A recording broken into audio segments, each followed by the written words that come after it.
Bonjour à tous, moi c'est Julien de Nature Action Sport. Je suis aussi l'administrateur de la page vidéo de chasse et ça fait quelques années maintenant que j'ai l'habitude d'utiliser les caméras embarquées à la chasse. Aujourd'hui je vais vous montrer comment régler correctement un modèle très répandu dans l'univers de la chasse, c'est la Driftghost S qui est quand même une référence dans le domaine avec 3 heures d'autonomie, un écran, la télécommande Wi-Fi, du Full HD, des très bons ralentis. J'allais dire maintenant toutes les vidéos qui circulent, ou c'est GoPro ou c'est Drift, donc ça laisse quand même, j'allais dire, pas mal de choix et pas mal de possibilités. Mais savez-vous correctement la régler? Quand je vois certaines vidéos, je ne pense pas. Et je vais vous montrer comment on fait. Vous allez voir, c'est très simple. Voici le réglage de 0 à 15 mètres.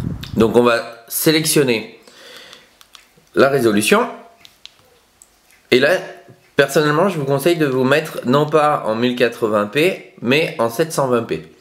Je vais vous expliquer pourquoi dans les réglages suivants. Donc lorsque nous sommes en 720p, nous sommes toujours en HD, c'est pas du Full HD, mais c'est de l'HD. L'avantage c'est qu'on a plus d'autonomie, mais on a surtout la possibilité de régler le nombre d'images par seconde. Donc ici, si vous voulez faire des ralentis, et on sait très bien qu'en règle générale à la distance où on tire, le gibier on ne le voit pas à chaque fois parce que ça peut être une remise à bécasse et la bécasse peut être 5 mètres plus loin sur la droite, il va falloir la filmer au décollage. Donc on va dans les réglages toujours, et là on prend un nombre d'images par seconde et on va le monter au maximum. Donc on valide, et là il y a 25, 30, 50, 60, 100 et 120 images par seconde. Et là vous vous mettez à 120 images par seconde. Et vous allez voir, mais vraiment un ralenti mais magique. Ça va être sublime. Et l'avantage c'est qu'un bel arrêt de votre chien, suivi d'un bel envol de l'oiseau, vous fera faire des belles séquences vidéo. Ensuite, on a l'angle de vue. Et quand on est en 720p, on n'a pas le choix. On est obligé d'avoir un champ très large. Donc l'intérêt quand on tire de 0 à 15 mètres, c'est qu'il faut battre le maximum de terrain sans avoir l'impression que ce soit trop loin non plus et avec un très bon ralenti. Donc mes réglages que je vous conseille, c'est 720 en pixels, donc 720p. En images par seconde, je vous conseille de vous mettre en 120 images par seconde, et en nombre d'images, en angle de vue, pardon, vous pourrez sélectionner 160. Voilà pour les réglages tout simples de 0 à 15 mètres. Il y a en face de nous deux bidons. Le premier se trouve à 15 mètres, le deuxième se trouve à 35 mètres. Pardon.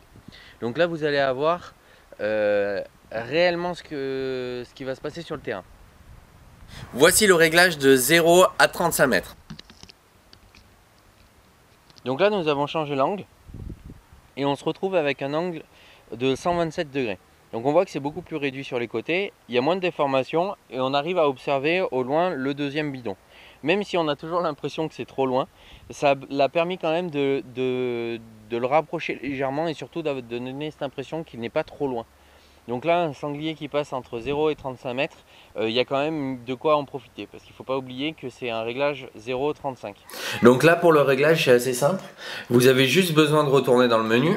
On va sélectionner encore la molette avec la vidéo, la photo, etc. qui se trouve ici. On le valide. On retourne sur la vidéo, on valide. Et là, on va du coup ne plus passer en résolution en 720p, mais on va passer à coup sûr en 1080. Donc on le sélectionne en appuyant sur entrée et on va le sélectionner. 1080, du coup on est sur du Full HD. C'est très bien par exemple pour une lecture sur un grand écran. Sur YouTube ça n'a pas forcément d'intérêt parce qu'aucun lecteur peut arriver à le lire, mais en tout cas ça permet vraiment d'avoir une qualité de vidéo supérieure type professionnel. Ensuite, on a le nombre d'images par seconde. Donc là, le choix est plus réduit. On s'arrête à 60 images par seconde, mais allez-y, vous pouvez sélectionner ça déjà. Les ralentis, un sanglier par exemple à la course, vous allez avoir un superbe effet. Et du coup, l'intérêt, comme je dis à chaque fois, c'est que si le ralenti est fluide, la vidéo est fluide. Donc il faut du ralenti dans chacune de vos vidéos. C'est ce qui nous montre le travail du chien, un tir, mais ça peut être aussi simplement un beau paysage parce que on a tendance à filmer trop rapidement ce genre d'endroit. Ensuite, on a l'angle de vue. Donc là, c'est important, on règle l'angle de vue. Non pas en 160 comme on a vu précédemment qui était pour du tir de 0 à 15 mètres, mais on choisit 127. En réduisant l'angle, on va arriver à avoir quelque chose de visuel beaucoup plus intéressant et comme vous allez le voir après, on a l'impression que c'est plus près, plus proche. Ensuite, sur celle-ci, sur la Drift Ghost S, on a un petit zoom incorporé. Donc là par exemple, j'ai une prise un peu plus loin, si j'appuie, hop, je peux zoomer légèrement. Alors je vous le déconseille. Si vous voulez garder une qualité d'image au maximum, mais on sait jamais, on peut zoomer légèrement pour les gens que ça intéresse. On appuie pour ça simplement sur les flèches. Quand même, j'ai oublié de préciser, mais vous voyez, dès que j'appuie, hop, je zoome ou je dézoome. Voici le réglage à plus de 35 mètres. On sélectionne le mode vidéo. On reste sur 1080 en haut parce que ça reste du Full HD. On reste sur le ralenti le plus haut parce que c'est le plus joli. Et ensuite sur l'angle de vue par contre on va basculer en 90. Alors c'est important de bien comprendre la problématique de l'angle à 90. C'est que si ça passe trop près, quand vous allez épauler, c'est pas forcément dans le champ. Donc il faut vraiment l'utiliser pour des tirs à plus de 35 mètres. Vous êtes à un poste où vous savez que vous tirez pas en dessous, c'est pas la peine de l'utiliser. Vous êtes dans la track, ça sert à rien de l'utiliser ce mode là. Mais c'est très intéressant pour les poster. Ensuite, hop, sur celui-ci, comme on a vu précédemment, vous pouvez aussi zoomer. Donc pour ça vous venez sur l'écran principal, vous appuyez sur la flèche et vous zoomez légèrement. Donc comme tout à l'heure, le but étant d'arriver à donner une légère profondeur, un léger champ, mais par contre plus vous zoomez et plus c'est pixelisé, c'est-à-dire que vous allez avoir des carreaux sur votre vidéo. C'est pas forcément le plus fluide et le plus joli, mais c'est possible de le faire. Après le technique, place à la pratique. Alors, le réglage là est de 1080, toujours 60 images par seconde, avec un angle de 90 degrés et non pas 127 ou 160 comme on a pu voir précédemment. Là, le deuxième bidon se trouve à 35 mètres. Donc je vais le rejoindre pour vous montrer ce que ça donne.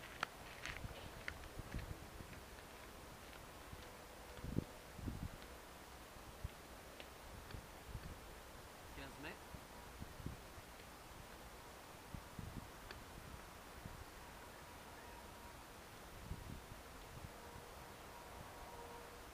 35 mètres.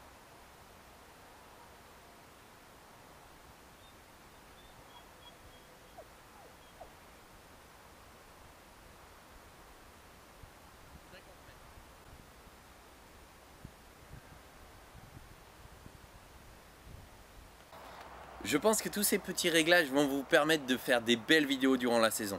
Alors prenez le temps de les faire et ça vous permettra à chaque fois de rentrer à la maison avec la satisfaction de se dire « Chérie, regarde un peu ce que j'ai fait » ou au contraire, la saison prochaine de vous dire « Celui-ci de sanglier était vraiment magnifique ». Mais ça peut être aussi une bécasse et on me le rappelle assez souvent sur la page. J'espère que cette vidéo vous a plu. Vous êtes de plus en plus nombreux à suivre la page vidéo de chasse, je vous en remercie. En tout cas, pour tout ce qui est caméra embarquée, faites-moi confiance et allez sur le site de Nature Action Sport si vous cherchez du choix. A très bientôt et au plaisir de vous revoir.